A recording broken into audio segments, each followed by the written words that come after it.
Hello everyone, welcome back to my channel. तो guys चलिए start करते हैं future continue tense. Future continue tense में मैंने आपको बताया होगा कि इसकी जो पहचान होती है वो होती है रहा होगा, रहे होंगे, रही होगी। और भविष्य में किसी समय पर जब कोई काम हो रहा होगा और जो वो काम जो कुछ समय तक कंटिन्यू होगा तो उसमें फ्यूचर कंटिन्यू टेंस होगा। जैसे कि कल वर्षा होगी, कल वर्षा होगी नेक्स्ट फ्यूचर के बारे में हम बोल रहे हैं तो वो नियर फ्यूचर है, तो इसमें भी फ्यूचर कंटिन्यू टेंस होगा। It will be raining tomorrow, तो इसमें हम क्या कर सकेंगे, फ्यूचर कंटिन्यू टेंस यूज कर सकेंगे। So let's begin.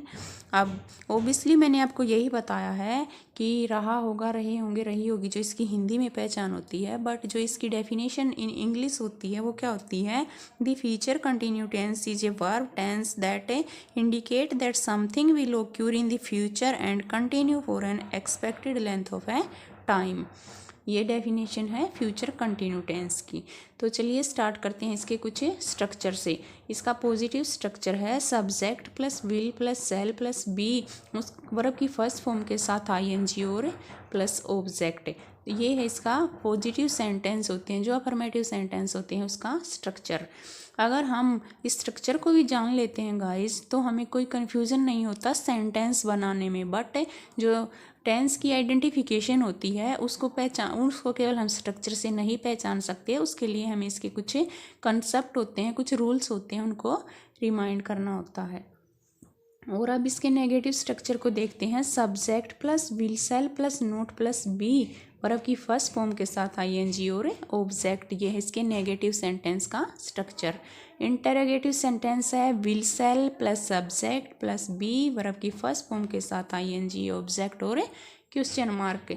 देखिए गाइस, इंटरोगेटिव सेंटेंस होते हैं जो वो टू टाइप्स होते हैं। एक तो ये कि जिसमें क्वेश्चन पूछा गया होता है और उसका आंसर हाँ या ना में देना होता है, और एक होता है जिसमें WH फैमिली जैसे कि व्हेन, वेयर, वो ये इंक्लूड होते हैं, जिसमें हाँ या ना में जवाब देना होता है वो सिर्फ हम विल सेल से हम देख लेते हैं, उसमें हम केवल विल सेल लगाते हैं। और जिसमें जैसे कि तुम कब आओगे, तुम कब आओगे ये क्या है, इसमें व्हेन यू इंक्लूड होगा, तो when plus will shall plus subject, और फिर आगे से ये स्ट्रक्चर हमें कंटिन्यू करेंगे।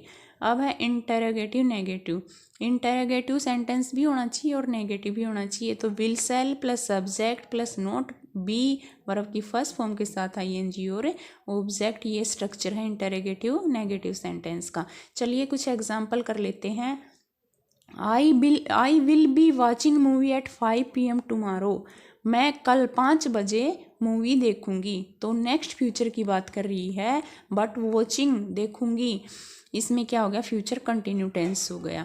अब इसी के हम नेगेटिव सेंटेंस को जान लेते हैं। जैसा कि मैंने ऊपर आपको स्ट्रक्चर ये रिमाइंड करवाया था, तो आप क्या करोगे, उसी स्ट्रक्चर के जरिए यहाँ से आप सेंटेंस को नेगेटिव में कन्वर्ट कर देंगे। तो इसका जो अफर्मेटिव सेंटेंस मैंने अभी बताया है कि I will be watching movie at 5 PM tomorrow, तो अगर इसको हमें नेगेटिव सेंटेंस में कन्वर्ट करना है तो हम कैसे बनाएंगे, I will not be watching movie at 5 PM tomorrow. और इसको अगर हम नेगेटिव सेंस देंगे तो will I be watching movie at 5 PM tomorrow. अगर इसको हम इंटरोगेटिव नेगेटिव सेंस देंगे तो why will I be watching movie at 5 PM tomorrow. तो ये इसके सभी सेंटेंस है, जैसे कि अफर्मेटिव, नेगेटिव, इंटरोगेटिव और इंटरोगेटिव नेगेटिव के सेंस में मैंने इसको चेंज कर दिया है। अब इसका जो कॉमन एक्सप्रेशन होता है फ्यूचर कंटिन्यू टेंस का, मैंने यहाँ कुछ कॉमन एक्सप्रेशन दिए हैं, जैसे कि next time in the future, next month at this time of this moment, next year at 6 PM tomorrow.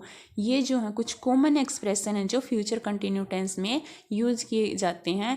तो इससे आपको क्या आसानी होगी, फ्यूचर कंटिन्यू टेंस को आइडेंटिफाई करने में इन वर्ड से आपको आसानी होगी। अब जो मैं फर्स्ट अजम्पशन था वो मैंने आपको बता दिया था कि भविष्य में किसी समय पर कोई काम हो रहा होगा बट कुछ समय के लिए वो कंटिन्यू होगा, तो इसमें फ्यूचर कंटिन्यू टेंस होगा। ये था हमारा फर्स्ट अजम्पशन। अब इसमें कुछ और अजम्पशन दिए गए हैं, वो है सेकंड। जैसे कि सेकंड क्या है, जब एक काम दूसरे काम को इंटरप्रेट करता हो तो उसमें भी क्या होगा, फ्यूचर कंटिन्यू टेंस होगा।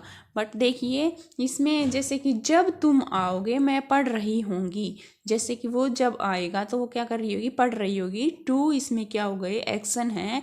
और जो लॉन्ग एक्शन होगा इस तरह के सेंटेंसेस में, जो लॉन्ग एक्शन होगा उसके लिए हम फ्यूचर कंटिन्यू टेंस यूज़ करेंगे, और जो शॉर्ट एक्शन होगा उसके लिए हम प्रेजेंट इंडेफिनिट यूज़ करेंगे।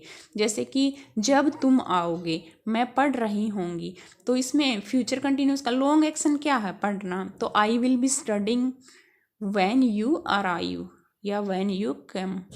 तो इस तरह से हम क्या करेंगे, इसमें लॉन्ग एक्शन के साथ प्रेजेंट कंटिन्यू टेंस और शॉर्ट एक्शन के साथ प्रेजेंट इंडेफिनिट यूज़ करेंगे। जब फिल्म शुरू होगी, हम खाना खा रहे होंगे, तो टू एक्शन इंक्लूड है इसमें भी। We will be having dinner when the movie starts.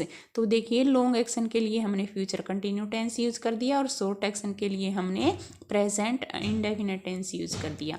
और थर्ड एजप्शन है जो हमारा क्या है, जब दो काम एक ही समय पर हो रहे होंगे। इसमें तो क्या था, एक काम दूसरे काम का इंटरपुट होगा, बट इसमें क्या है, जब दो काम एक ही समय पर हो रहे होंगे। जैसे कि वह टीवी देख रही होगी और मैं खेल रही होंगी, तो टू एक्शन है बट टाइम क्या है, एक ही है कि जब वो टीवी देखेगी तो वो क्या कर रही होगी, खेल रही होगी। तो she will be watching TV and I will be playing game. तो इन तरह की सिचुएशंस में गाइस हमें क्या करना है, हमें दोनों ही सिचुएशन में फ्यूचर कंटिन्यू टेंस से यूज़ करना है। इसमें जैसे जब वो टीवी देख रही होगी तो इसमें भी हमने क्या यूज़ किया, विल बी वॉचिंग और विल बी प्लेइंग। तो दोनों जो एक्शन है उनमें हमने फ्यूचर कंटिन्यू टेंस यूज़ कर दिया है। तो ये था आज का हमारा future continue tense. Next video में हम इसके लिए कुछ प्रैक्टिस सेट लेकर आएंगे। तो मिलते हैं नेक्स्ट वीडियो में।